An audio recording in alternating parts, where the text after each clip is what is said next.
Good evening. That only tells you. When they take off that stuff, then you're gone. That just shows you what's you're looking at. Okay. 28 Blue Hill Avenue. So, yes, good evening. We're going to call to order our 7:30 hearing of the Milton Board of Appeals, the John Cronin Conference Room. Today is Wednesday, August 1st, and a continued hearing upon the application of Evan Plumaritis and Nicolette Smith, upon the application of Evan Plumaritis and Nicolette Smith concerning a variance to be permitted to construct a two-family home at the property located on 28 Blue Hill Avenue. With me are Virginia Donahue King and Kathleen O'Donnell, both members of the board, and both of whom have been present at previous hearings on this matter dated February 15, April 3rd, May 22nd, and July 11th.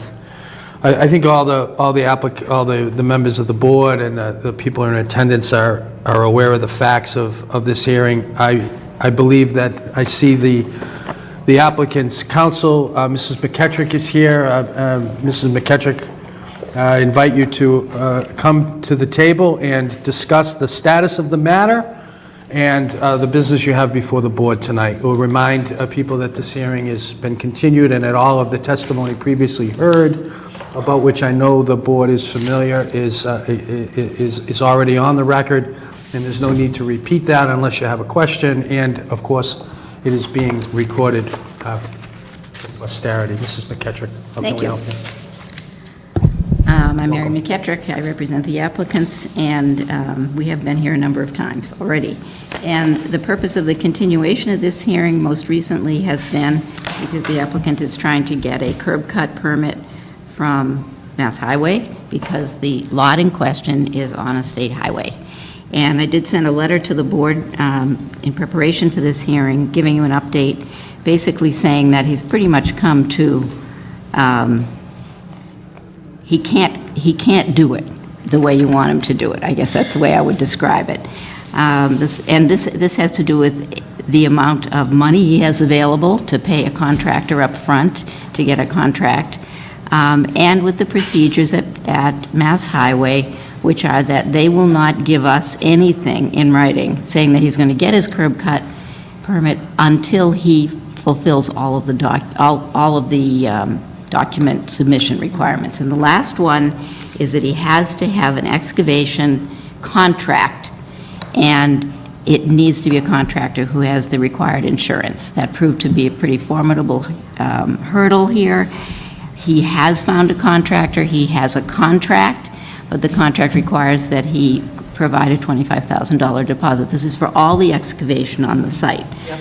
The actual excavation, the frustration is that the actual curb cut excavation is a tiny job, but it doesn't make any sense to do separate contracts, especially because of this insurance issue.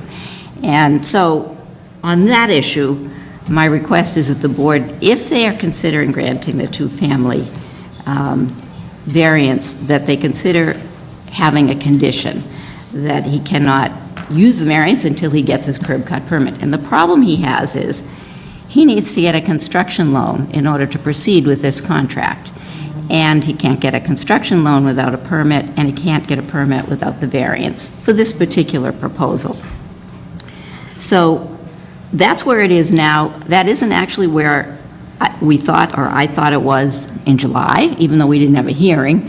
I thought we were just continuing for him to finish. He did finally located this contractor. Fine. Only when the contract was produced did he know that he was going to require this, and it's probably because he's just a small, it's a small project. So that's that circumstance. And I know Bill Clark's here, and I did talk to him before the last hearing date, but we didn't have a hearing.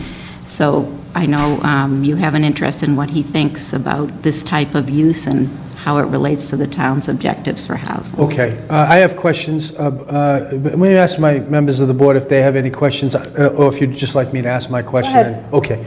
Can I ask if the application in front of MassDOT is for the curb cut, is it substantially as shown on the drawing that we have?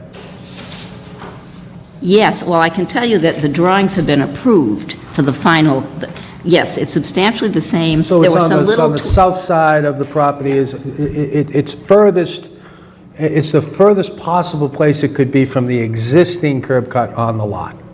Yes. Okay. It's, the only tweaking was the angle of the entrance on the plan that the engineer prepared, and that's been corrected. And So the way this will look, I'm sorry, you go ahead. so that final plan is at MassDOT. The plan is already, the problem is this other insurance So issue. just what this really will be, if this gets done, if the department grants this curb cut, it will really be an extra wide driveway, it seems to me, because there's a curb cut direct, there's already a driveway next door that goes with 36 to 38. Is that right? That's right, although It'll look like side-by-side driveways. it will look that way. They could have a fence in between. They don't have. They could, right, but They could just leave it from- open, too. Just you know. from the street. I'm thinking about street parking and then people taking the left, going south. Okay. Okay, That's right. my second comment concerns Mr. Clark, and it's a comment I made in the July 11th hearing, and that is, you know, I think you know, Marion, that this is an unusual request for us, and there's been testimony about the fact that, you know, making the hardship a little bit more difficult because it's not a situation where there was an expectation that there would be a two-family. And what's really driving this, it seems to me, I've forgotten the word that was used at the right hearing, but we all know what we mean, which is it's the nature of the neighborhood about which you've provided testimony, its proximity to the red line, the trolley, the eclectic nature of the housing stock, the fact that the neighbors are in support of it, the fact that if we had a two-family, it wouldn't be out of character, all of those things. And I have an interest in understanding and helping the town increase its housing stock and satisfy a master plan goal. So while I said we need all the housing I can get, I asked Mr. Clark to come and speak to the board about his thoughts about how we're doing on housing production, how this would fit in with the master plan, because I think inherent in this variance is something that's not detrimental to the community. And I feel like the best chance for this variance is understanding how it fits in with our overall master plan. So unless the board has a question of Mrs. McKettrick, I'd like to ask Mr. Clark to offer, with the approval of the applicant, unless you have... Of course. Yeah, I'd like to ask Mr. Clark his view of that, and we can maybe have a discussion about housing and master plan objectives. Do you have a question, Mrs. King? No, I'd be happy to hear what Mr. Clark Okay. has to say, yeah. Kathleen, you all set? Okay. Mr. Clark, welcome back to the Board of Appeals. Good evening. Great to see you. William Clark, Director of Planning and Community Development for the town of Milton.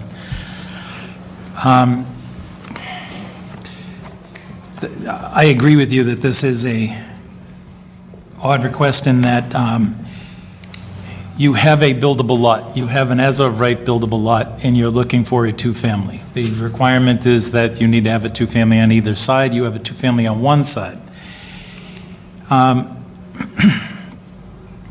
I was looking at it, and That's right. So just so that, you know, everybody's following along, that's exactly right. That's the kind of application we have, and that therefore, they've asked for the variance. the variance, out of the three components for the variance, it is a financial hardship, benefit to the community, and topography. The financial hardship... Shorthand, that's shorthand, but we'll take that. I don't know if there's an objection. We'll take a that little for longer than our that, but- purposes. In the benefit to the community, additional housing. Yes, the master plan talks about, you know, adding housing, adding different types of housing, sticking with the type of housing that particular neighborhoods have. We're always looking to increase our affordable housing number. We're not trying to overburden our neighborhoods. In this particular case, the more I kept thinking about it, it becomes more, why do you want to put in a two-family? A two-family adds more value to the property. Is it adding more value to the property, or is there a need for it? In this case, that's the defining question. It's not that I'm trying to make money for the landowner, but what's the benefit back to the community? I believe that at that point, we should be having a philosophical discussion on types of units that could go in that building. How long would those types of units be on that site? I mean, if you allow a two-family house, it could be converted to two condos tomorrow, because that's allowed by our zoning. If you're looking to provide a type of housing because that's what's in the neighborhood, we have more and more two families moving out of the two-family and moving into the multifamily that, the example's next door. You have two condo units next door. It used to be a two-family. Many of the two families around there are turning into condos. I think the long-term question is, are you asking for a two-family, or you want to take and convert it? Would you be willing to take and make the two-family a long-term two-family, which then actually addresses some of the needs of the community? If you go to the master plan and look at some of the comments, it's apartment renters are being displaced. They usually don't have the income to buy condo units. They may have to move out of town to find equally priced rental units should they be turned into condo units. They're not necessarily smaller than the one-family house. It's just, it's two units, two three-bedroom units. They can be. I don't know what this plan has, but I don't think, I'd be willing to bet you haven't been asked for a bedroom count in this. Maybe you have. We haven't gotten there. We haven't asked for a bedroom count. No, I think you you received concept plans for the house, you know what's in it. Okay. I don't remember, to tell you the truth, but it's at least, I think it's we two got bedrooms in plans that each unit. show, yeah. Probably. Yeah. But it still goes back to the issue of, are we trying to maximize the dollars of the lot, or are we doing it for a reason? Yeah, 2 bedrooms per. 2 beds. No, so here's what I'm gathering from you is and you know, consistent with, I think, the board's question is, or at least my 2 question. and 3, sorry. I'm sorry. 2 and 3. So one of the units is 2 beds and one of the units is 3 beds.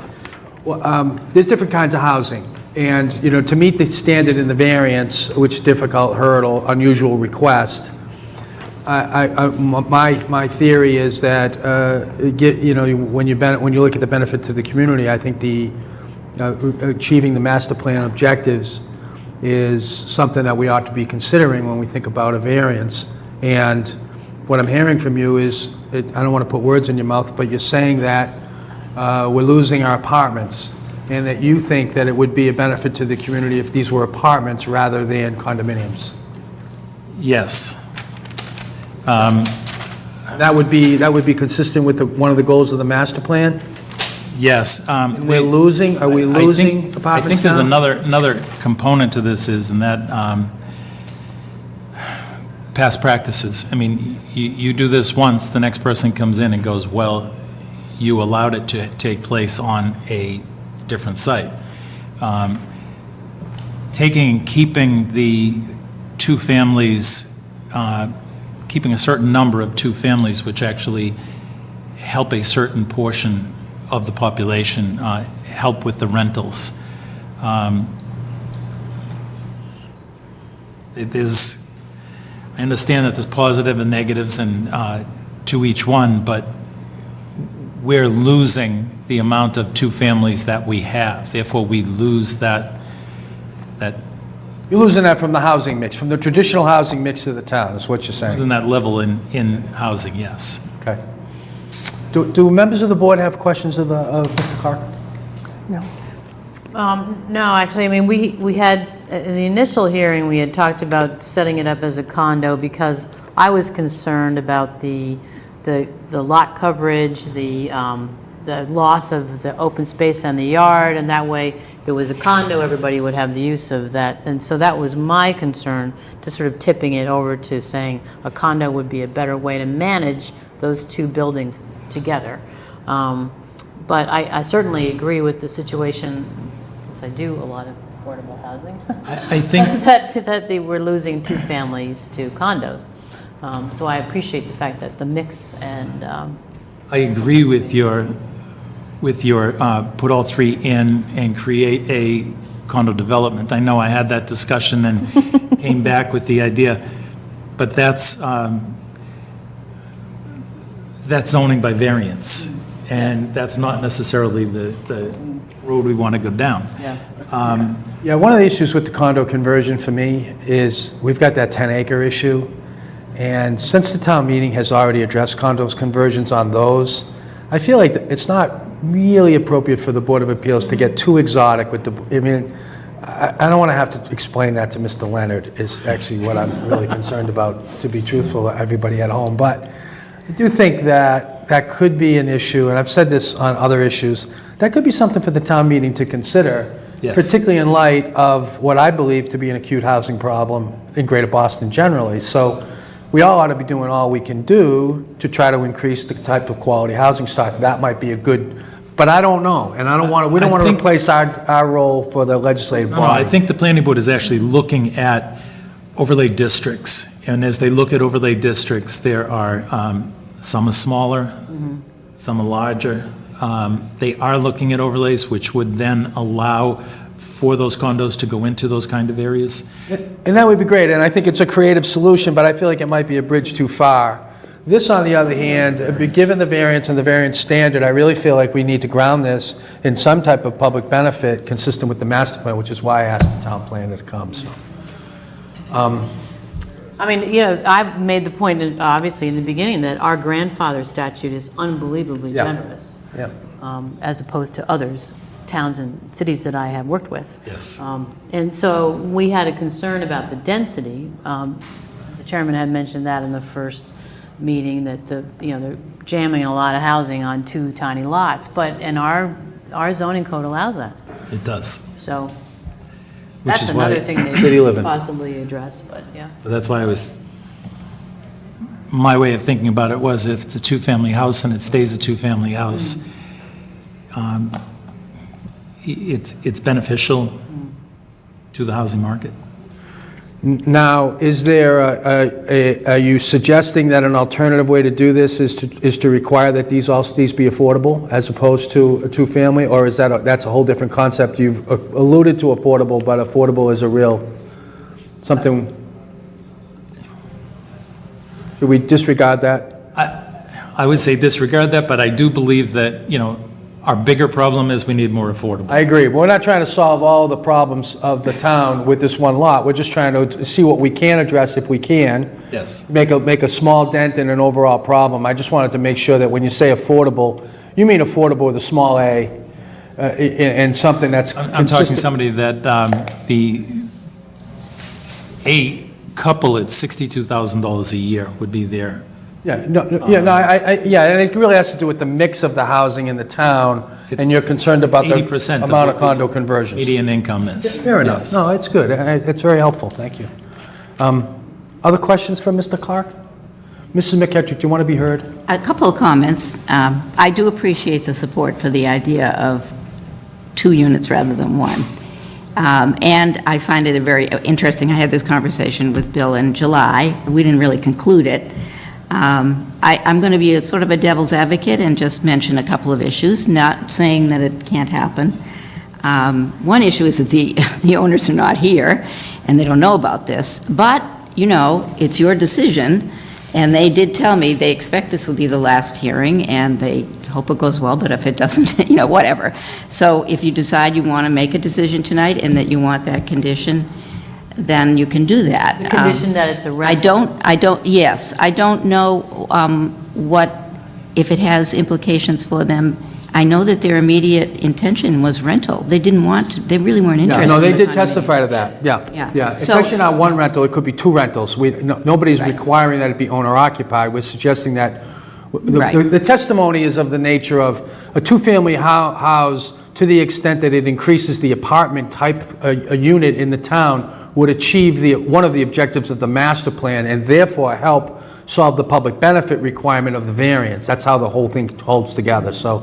So the other considerations are, and I've just been really thinking about this, before this hearing, but is if you permanently restrict housing and you say you cannot create a condominium use, what you're saying is going forward forever, that housing, you make it impossible to have any flexibility as to whether it could ever be what I think is attractive about these condominiums, which is that they are less expensive than single-family housing. So I just want to make the point that condo conversion, which creates two less expensive units than single-family housing, is still part of what the objectives of the master plan are, and is not necessarily an undesirable thing, because it means that somebody who's looking for entry-level housing and can't afford anything else in Milton now has some condo options.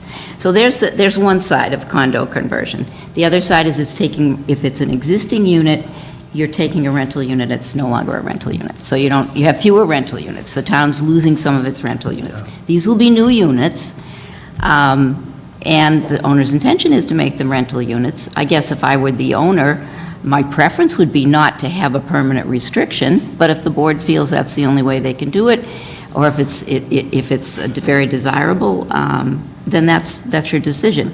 It's unusual, in my view, to have such a restriction because it's not really a zoning issue. Form of Right, well, ownership is different. That's what it concerns me about it, except for I'm thinking that if we word the decision, if we decided to issue a variance, and we issue a variance for a 2-unit rental structure, that's not a restriction, but that's all you've got the variance for. Yeah. Yep. So if there was, so that's like how many angels can dance on the head of a pin, but I'm with you, I'm following, yeah. Yeah, so we say that we've approved this as a rental project, that's what the applicant said they were going to do. And it's not a deed restriction, it's a No. variance, and it just says that's what we've approved. Like we've approved a 3-bedroom as opposed to an 8-bedroom. So yeah. that would, Let me tell you how I feel. I agree. Here's the choice. It could be a 1. Build a single. You're entitled to build a single. It's a grandfathered lot, no problem. But if you want the extra unit, it has to sound in something that the town needs. And the testimony from the town planner, I'm not preaching, I'm not voting, I'm just giving you my sense of it so that you can think about whether or not we should go forward. I'm also not against, and this is an important issue because it goes to housing. So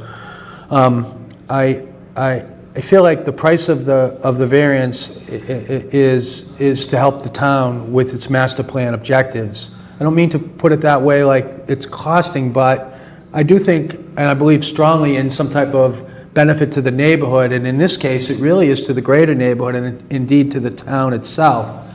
And while condo conversions are not in of themselves bad, the testimony has been that there's too many of them and it's eroding that kind of apartment housing stock. So where we have a chance to do it, it seems to me that we ought to take it.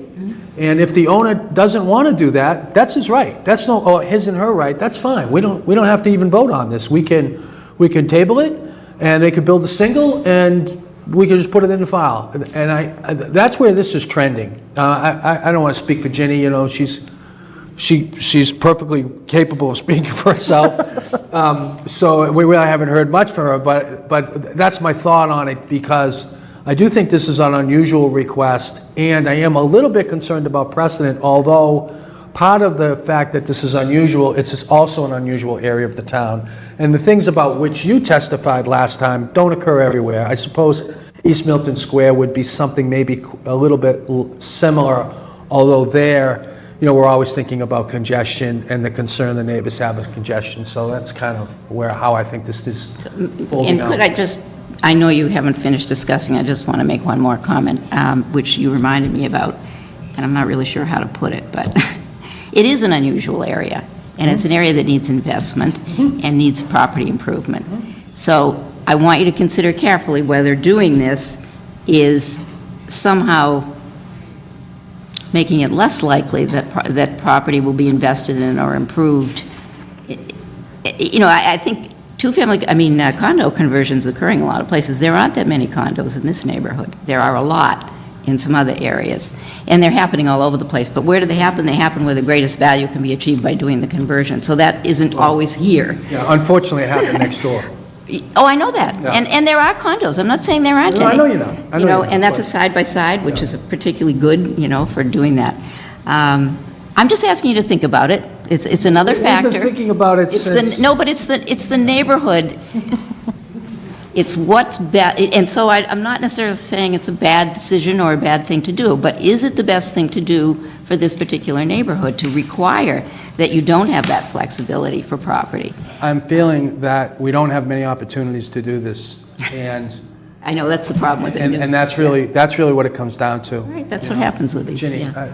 you have some, you have... No, no, I'm not troubled. okay, good. I think that if we were to be granting this, we would have to be writing in these unique features that we've discussed all Absolutely. through this. Yeah. Because this might not apply to some other plot next to another house elsewhere. And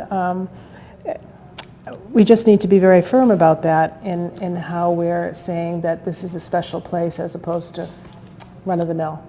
Yeah, and a special time, right? Because... Special place, but we've got housing as a Yeah. problem. We've got, the town is looking more to be able to have units in places, near the T and everything, so people don't necessarily even have to own a car. And I think that, that neighborhood is especially wonderful for that, is you can work in town, you can get to grocery stores, you can do all kinds of things without getting in a car. You should have never moved. Didn't you live there? I did. Yeah. I did. I lived, let's see, 2 blocks down, or up, whatever the case may be. Brush Hill. Yeah, I was on the corner of President Truman, Belvoir yes. Road for Oh, there. many years. And my grandmother was there before that. My father was born on Blue Hill Avenue. So it is and my single-family house there was, had a 2-family on one side, a 2-family on the other. It was great.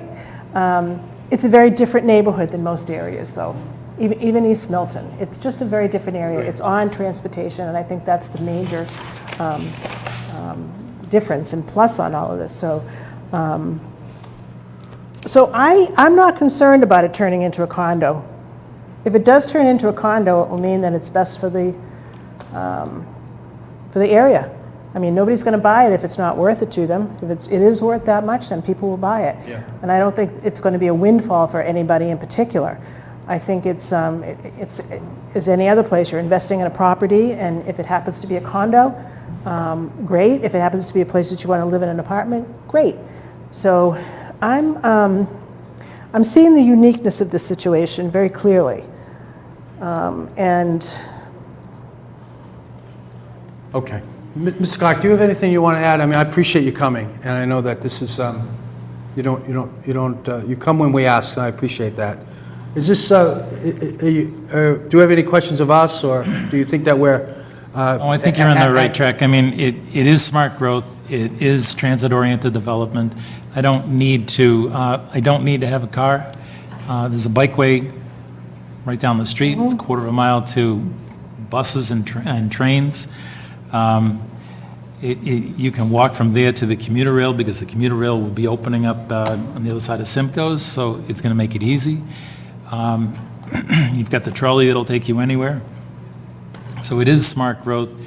I am listening to the investment component, but I am a little concerned about the precedent setting that, and I know that was the building commissioner's big comment. Yeah, that's good. Okay. All right, so, I mean, you can see where this is trending. Now, it's a question to you, Ms. McKettrick, and this is the 5th time we've been here. I really would like to conclude it tonight. We would like to conclude it, but I feel respectfully with Ginny, I feel actually quite strongly about the condos. The windfall doesn't bother me. It's not an economic issue. It's a chance to achieve the objectives of the master plan issue for me. And it is in exchange for our willingness to convert what is a single lot into a double, based upon all the unique factors, plus the fact that that was what was asked for. And that's an important consideration, and the fact that if it doesn't work, you know where we are. That's where I mean, we could revise it if there is a problem here, because all of our decisions can be revisited. Yeah. So nothing we do is forever, although we like to think that we don't have to revise the decisions we make. I think the better part of this, from a public benefit perspective, is to restrict these to apartments. And then that's my sense. I know we're not voting, but I just think that accomplishes two of the. It helps with the variance standard, and it accomplishes two central goals, which is to respond to what the applicants asked for and to address the master plan. But so, do you want us to debate this, or do you want us to wait for your clients to return? Well, I'll admit this issue was not before me when I met with my client, but we have discussed it, and he has said that his intention is to do apartments. That's the way he wants to manage the property. And he really does need to he needs to reach a conclusion, because he needs to get going on one process or the other for financial reasons. So ordinarily I would say, let's, you can allow me to at least let my client know what we're talking about, but what's going to happen? If he says, I don't like the idea, then you already said to me, well, we don't have to grant the variance. So I think I'm more interested in a sense for what the board feels they would like to do. And I know you have differing views a little bit on the condominium issue. I've mentioned the issues. It's a little bit of a comfort to me to hear you say, well, 10 years from now, the market changes, a lot of other things change. It's actually a good thing to do condo conversion here. You come back to the Board of Appeals, I'm just saying, if that happened, you come back to the Board of Appeals and you ask for a change, a modification. I mean, possibly. You were on the board, so you know that it does happen, doesn't happen often, but, No. And you know that the standard is the board can revise these provisions from time to time in the event that they become necessary. So, So I'm asked the members. I'm prepared to vote tonight, I'm prepared to vote tonight. I'm just curious about as I said, my proposal would be that we would just issue the variance for, the rental, we're saying we're approving rental units. Yep. That there wouldn't be a specific restriction against future conversion. I'm not sure we can legally do that. I agree. Doesn't need to be. Yeah, that's Doesn't need to be. what I I'm with was wondering about that. You and I are on the same page. Okay. Yeah. Ginny, you want to convene? Yeah, I was thinking of if we didn't want to do that, we could put some kind of a restriction that it not be converted for some years, but then we don't know what that means. That's right. either. So I think that it's best to write it for what they have asked for, and if things change, well, hallelujah, that's great, and that's another issue for then. Okay. So I'm going to call to close the evidentiary portion. Thank my colleagues for the debate. Thank the town planner and director of community development for being here. And we're going to vote this variance in accordance with the open meeting right now.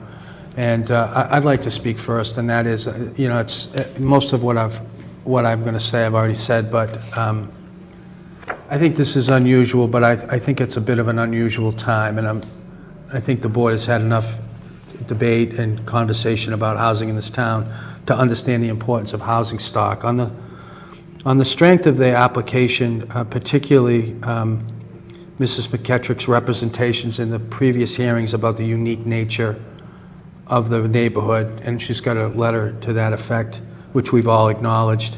The neighbors' support, the fact that MassDOT has indicated a willingness to issue a curb cut, which we actually didn't know until you alerted us, and is helpful information. And we have a general sense that it's not going to be anywhere, it will be in a location substantially as shown on the drawing that we have, and that is, so we have some sense of where it will be, as well as the fact that the town is experiencing condo conversions and deteriorating that type of housing in the town which is an objective of the master plan, that is to keep that.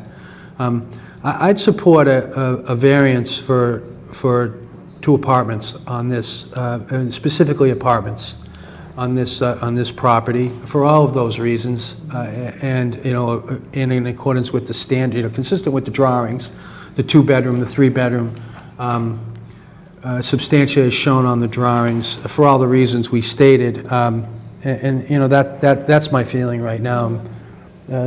Kathleen? Yeah, I agree with that. Okay. Yeah. And Ginny? I agree, putting the conditions in there that, all the permits and so forth Of like course, that. yeah. 1 year, of course, Yep. et cetera. Yep. I mean, I've tried to get a curb cut for a client years ago in the city of Boston, the same thing, because you couldn't get Yeah. the curb cut until you, like, practically mailed We're not everything. criticizing MassDOT now, are we? No, it wasn't messed up. All right, good. Just a curb cut. All right, so all in favor? Okay. Congratulations to you and your clients. I know it was a hard-fought victory. Thank you very much. You spent a lot of time on this. I think you struck a thing. nice balance here and it's thoughtful. Bill, if you could let the building inspector know that we've taken his thoughts into consideration as well, and keep us posted on the condo conversion initiative as well. We're interested in that, Yep. Okay, and Marion, all the usual provisos, you have it recorded, work with Bev. I don't have to tell you, be a couple of weeks. We've got to get the Eustace estate out first, and, That would be nice.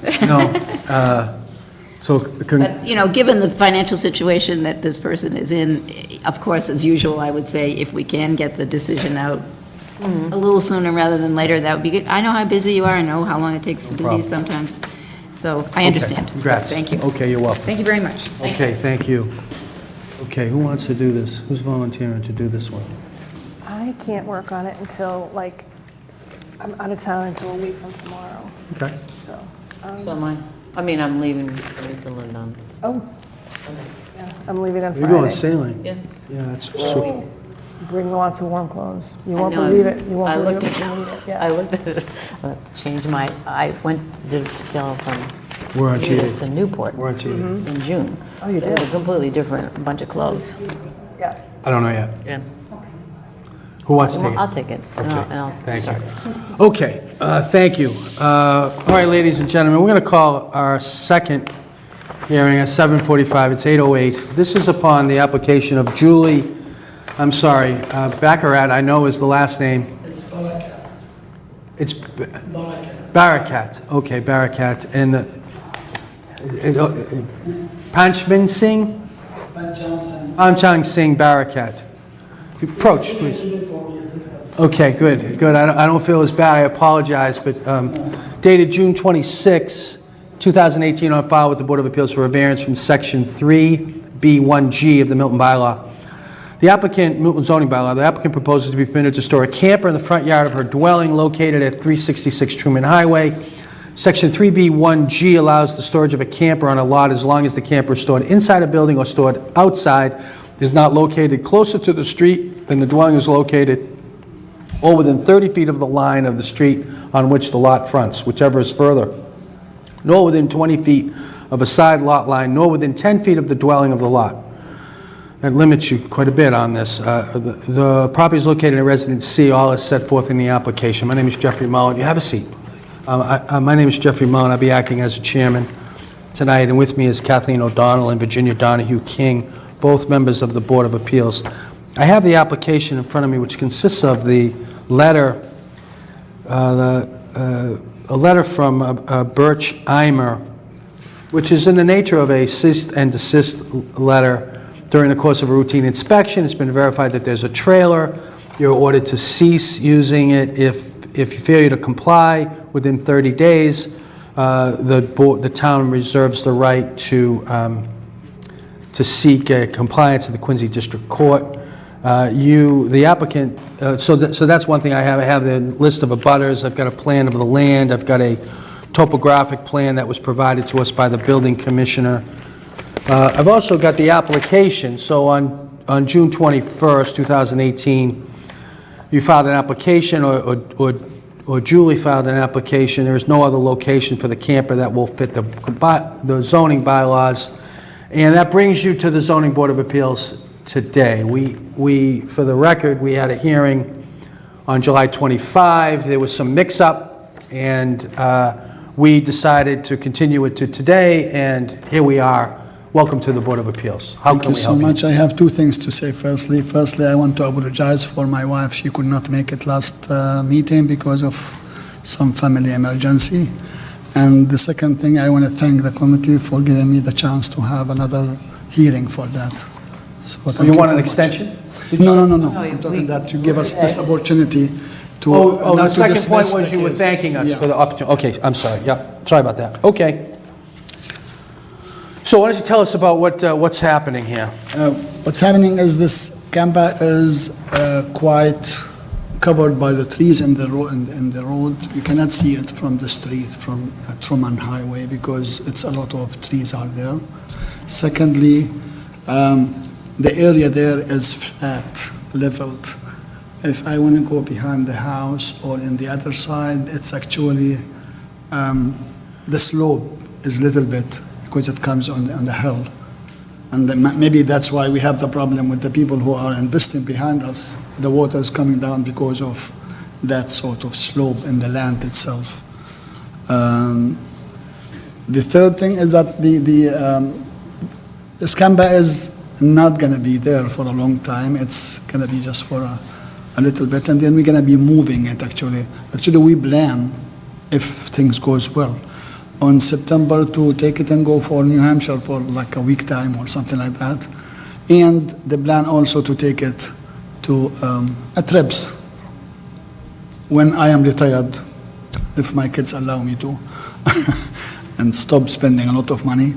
So that might be the reason for the camper mostly. Okay. So is the request to keep it there temporarily until it can be moved, or is the request to keep it there? It's not going to be permanent in the house anyway. I'm sorry? It's not permanent in the house. It's not something for someone to live in it or something. We're going to just use it for, for the time being. My stepson might, sit there for playing some games with his friends, but not to live in it because it doesn't have doesn't have a bathroom, it doesn't have this and that, so it's not for someone to live in. No, I understand. What I'm wondering is, no, I don't think anyone was suggesting that you were going to live in the camper or that anyone would be living in the camper. The question I have is your request to temporarily store the camper there for a limited period of time, at which case it will be removed, or are you seeking a variance for the purpose of leaving the camper there for the indefinite future?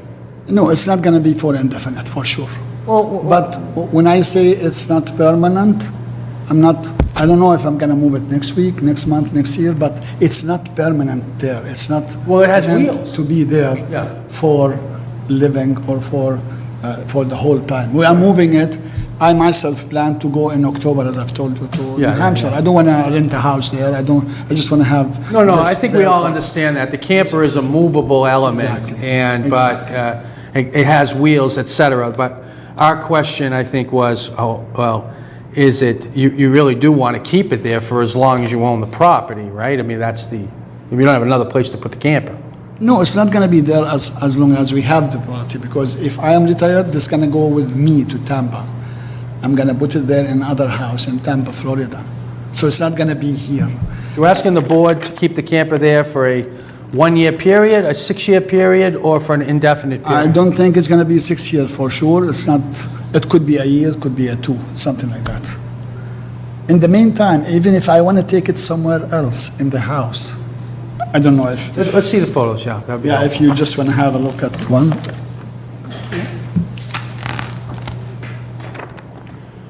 Thank you. So we are 366, as you see in the photo. If you look in the back of the house, you can see how the slope, how the hill is. And I think you are familiar with the problem that created by the, not the contractor, but the nature of the land when he started building his investment there. the water start getting into our. Is the camper in this area here? It's over here. You can see it from It's the right road. here. Yeah. You can see it from the road I drove by. No, It's Must have been screened. slow. Drive It's slowly, screened, but- driving slowly. Within the speed limit, obviously, Didn't want to get arrested, but no. because it goes up.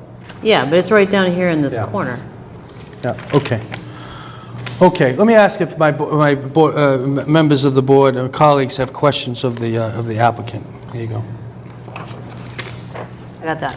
Oh, okay. Kathleen?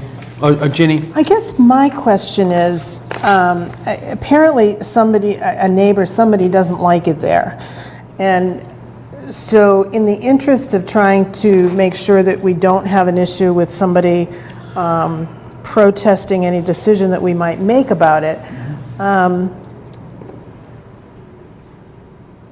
are there some particular views in some particular directions that might not be as happy to look at it as maybe from the street where it's somewhat screened? I can't really tell, and I was just wondering if you had any information on that. if we are talking about the main road, you cannot see it from the main road now. You might be able to see it in winter because the trees does not have the leaves to cover the things. Maybe it might be a little bit. Yeah, it is somewhat seen. screened, But but in- somebody in- did complain about it apparently. Yeah. But in the other side, like our neighbors in the left side, they cannot see it because there is a lot of trees in between. Now the people in the right side, they can, and to avoid actually, or to be within the law of the town, what we did, or Julie did, not me, just to give her the credit, not me. We planted about 6 or 7 trees last month in front of the camper, between the camper and the house, but very close to the camper, so that the neighbors will not be able to see it. Okay, so Plus, that- we want the trees there, my wife wanted, she Would that loves. be the house at 380 Truman Highway? No. No, the The one, 48? the one you mean 348. 348, okay. Yeah, And so the because it is high, that the house itself, 384 is It's high. above, yeah. They can see it. The same for our house, it's in. So where were the trees? Exactly in front of the Tampa here, the Tampa. We Oh, look like okay. about 6 or 7 trees. So am I pointing to the right place right here? Yes, Okay. yes.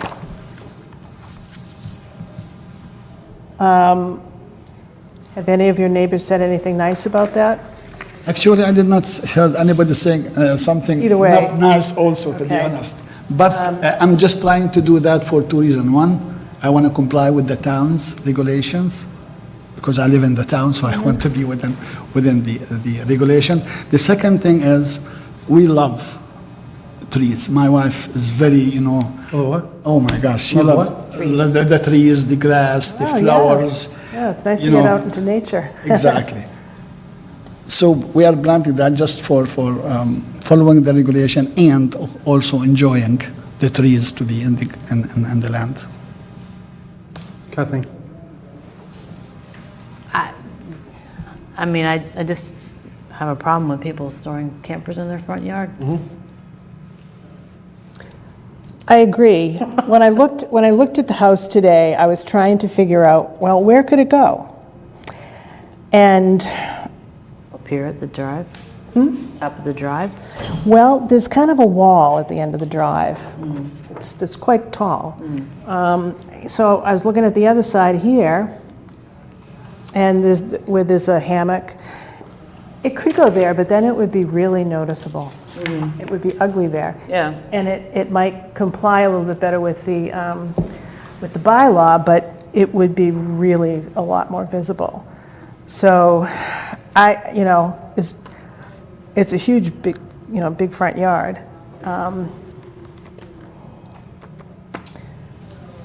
How many feet is it from the property line in the front? I don't have that. Oh, it looks Got this in here. about 200, couple hundred feet, yeah. I mean, you got 441 feet, this is that distance, so it's all at 200 feet from the front, from the property line to the building, if that's your question. See, and generally, what we're 250. looking at is the front of the house or 30 feet. That's right.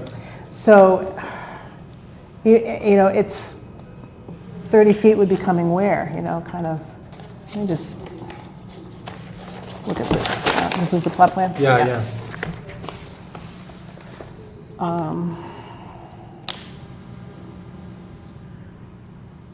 It's gonna be well over 30 feet. Yeah, it's not closer to the street that the dwelling is, it's not closer to the street that the dwelling is located, or within 30 feet of the line of the street. Whichever is This most. is not written right. No. It's, I'm going back to look at the. yeah. Yeah, I looked at it, and it's, I believe it It's was, not closer to the dwelling, right? It's not closer to the street than the dwelling is. It's not closer to the street than the dwelling. It's not in the It front is. yard. No, I know. It is. It That's is what in the the front bylaw yard. says. Yeah. No, I know it Yeah. is. Yeah. But the bylaw is limiting it to not being in the Right. front yard. Yeah. Or within 30 feet of the line of the street on which the lot fronts, whichever is further. right, So in this case, it would be back here, be a couple right. hundred feet. Yeah, Or within 20 feet of the side lot, or within 10 feet of the dwelling. And I think it's within 20, I mean, looks like it's right on the corner of the property, Yeah, it's very close. very I close to agree. the sideline. But then It if needs you to be- moved it further away from the sideline, you'd be then seeing it really well. Yeah. And if we thought about it, I'd want to make sure that we had some kind of limit on what the size of it is. I mean, so he decides that, he's going to retire and get a bigger SUV, bigger but nothing bigger camper. would be going in than what the current one is. Exactly. Yeah. I think it's also reasonable if we were to grant this, to put a time limit on it. Let me ask, while we're debating, let me ask if there's anybody in the audience who'd like to speak in opposition to this request for a variance. Hearing none, let me ask if there's somebody who wishes to speak in support of the variance. Yes, sir. Welcome back to the Board of Appeals. How can we help you? Hi, Mr. Sloan. Hello, Mr. Allen, hello, Ms. King. Good evening. Welcome back. Thank you. welcome. I echo the appreciation of your flexibility to continue the hearing to tonight with Do the people's family business. mix-up from before. That's much appreciated. My name is Joe Sloan. I live at 55 Concord Avenue. I'm not in a butter, but I'm a longtime friend of this family, and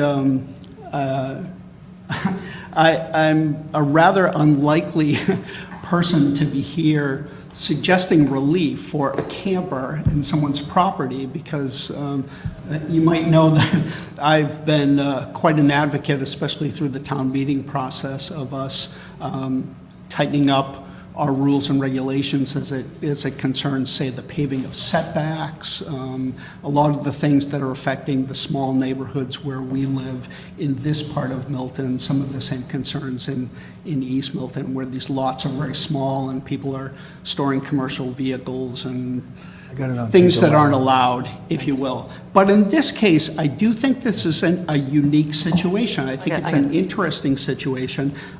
This is a really beautiful piece of property. And again, the topography, as you discussed a few minutes ago, is very dramatic. The property slopes up quite a bit toward the back. And essentially, there is very little backyard on this property. It's very wooded between the house and the rear property line. Simply, as I went over to visit, if one were to attempt to put this camper in the backyard, it would be nearly impossible. I mean, I think you would need to take down some trees and certainly you'd have to go above and beyond to actually put it back there. It would be kind of purposeless to try and do that. And again, because the house is sited so far back on the property, I think that this is a case where the bylaw works a little bit against the homeowner, because the house is situated so far back that essentially this is all the front yard, all of this property up until the front. And I think that, as you heard, I think that they have tried to pick the least obtrusive and the least visible spot on the lot to put it. And until I actually was pointed out where it was, I didn't ever see it from the road, even though I go by here almost daily, until I made myself turn my head and look in there because, we're trying to get speed limits reduced on Truman Highway and Brush Hill Road and such. So I'm impressed with the thoughtfulness of What's the where. speed limit there now? It's the signage and the actual speed limit is being worked out with DCR.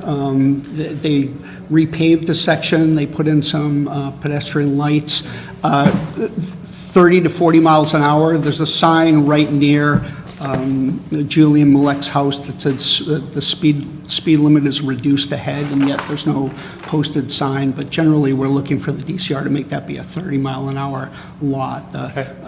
But in any event, again, as a supporter of the neighborhood, Julie was one of the co-founders of the Tucker Neighborhood Association. We've put a lot of thought into just getting a lot of good attention for this neighborhood. I think that they have very little choice about where this could be on the lot, save for building a garage, which might mean taking down more vegetation and a garage that would almost be more visible than the camper. I don't think that's an option that they want to pursue. I think that these property owners have suffered dramatically, as some of their abutters have, from this project at 333 Brush Hill Road. There's been tremendous water infiltration on this property. Julie and Malek have been before. Julie especially has been before the planning board. I've lost track of the number of times, and conversations with Mr. Clark and with Mr. Prondak about. I have a hearing tomorrow. It's just, they've just been devastated. And I have to show you this because I think it's important. This is the work that Julie has put into the front yard of her house. We have these bylaws to keep our neighborhoods uncluttered from the nuisances that appear. I wish my front yard looked as good as this. And as Malek said earlier, Julie has not only not taken down trees, but has planted additional trees. I think that this would be an interesting opportunity for the board to consider granting relief with the condition that there be some more planting to screen this, which I know that the homeowners have agreed to want to do. Okay. Let me make sure I have the spelling of your name. Sloane, Joseph Sloan. Okay, Mr. Sloan. You can stay there if you want. You don't have to. You're the only one. For the record, you're the only one in the room, other than the applicant and Bev and the board. Okay, do the members of the board have any questions of the applicant, or are we prepared to retire to deliberate this matter? Okay, let's close the evidentiary portion of the hearing, and we'll debate the merits of the application in accordance with the open meeting law. Mrs. King. When I first got this and heard a camper in the front yard, I was like, I don't think so. And In the great tradition of Mrs. King. exactly. You got to convince me of things. And Do you live in this neighborhood too? I don't. No, you didn't. No, I didn't. It didn't either. No. So I drove over this afternoon, and I tried to put myself in your position of where I would situate this if I needed to, and it probably is in the right place for being unobtrusive, or as unobtrusive as possible given the limitations of the land, and the sloping is a huge piece. I know that there's a wall on one side that's quite tall. You couldn't possibly get it there. Like I said earlier, if it was up in this area where potentially it could fit, it would look dreadful. So I don't want the town to think that campers can go in the front yard willy-nilly. I think this is a special case because the slope and the front yard is quite so large, and that there is a lot of screening. You can see it, but there's a lot of screening. I would be open to hearing my colleagues talk about if more screening should be placed at the site. but I think this application has merit, and I think that we can put in a limitation on how many years it's good for. Very good. Yeah, I mean, the same thing. When I first saw this the letter, I'm like, whoa, wait a minute, who puts that And I used to live on Brush Hill Road as it turns into Truman, so. Okay, you're right But, there. you know, I knew those lots. And you're right, I mean, I did drive by and could see it, but you're right, that's probably the only location that makes any, otherwise it would be right in the middle where everybody could see it. Right, and I don't think that's to So- anyone's advantage. Yeah, I mean, I would be willing to maybe give a limited period, you know, of a year and have to do the screening, and it can only be that camper and not another one. Okay, so here's what I think. I agree with my colleagues. You know, I would say that this lot is unique, but that would be redundant because all lots are unique. But what's unique about this application is that as the bylaw is applied to this lot, it creates an unusual circumstance where we're really not accomplishing the intention of the bylaw by enforcing its terms, because you've got a slope that's working against you, and coupled with the fact that if we did require that you put it in a location that would comply, it would be more visible, which is the opposite of what the bylaw is designed to do. It's really trying to screen the camper from the neighboring properties and from the road, it seems to me, without doing the legislative history. So that's point one. I think the applicant gets credit for keeping a tidy property, frankly. And I think the photo is really important, because this is a situation where it's not a nuisance. At least there's been no testimony it's a nuisance. It's simply a problem where we've got as applied to this lot, you've got an issue with trying to comply with it. So that's point two. Point three is you've got testimony from Mr. Sloan, who's been here twice, which is one more time than the applicant has. He's also active in the neighborhood, so he's demonstrated his bona fides about somebody who cares about what's happening. That counts. Not only was he articulate, but he also shows an interest in what the bylaw is all about, which is helping people and being a good neighbor. So that counts. I agree with Ginny on the screening. I think it should be an effort to do appropriate screening from neighbors in the streets, and I'll leave it to the applicant and the building commissioner as to what is appropriate. There's a lot of screening already. You have an applicant who has a bit of a green thumb. Oh my gosh. And I'm the one to water it mostly. And I think if we had a condition like that, particularly if we limit it to a 1 year, we could come back and you could tell us how it's going. And then we could revisit that issue. And I don't think the message from the board isn't that the camper can only be there from 1 year. The message from the board is that we don't want to encourage campers to be in front yards. But on the facts and circumstances of this, coupled with the screening and the testimony from the neighbors, this is worth a try, given the fact that it appears that this is the least obtrusive place that you can put this camper. Lastly, this is only a recreational camper. You can only use it for recreational purposes. It's only this camper, and you can't sleep in it. The bylaw requires that as well. So I appreciated your testimony on that, but we never assumed it was for living purposes. This is a vehicle.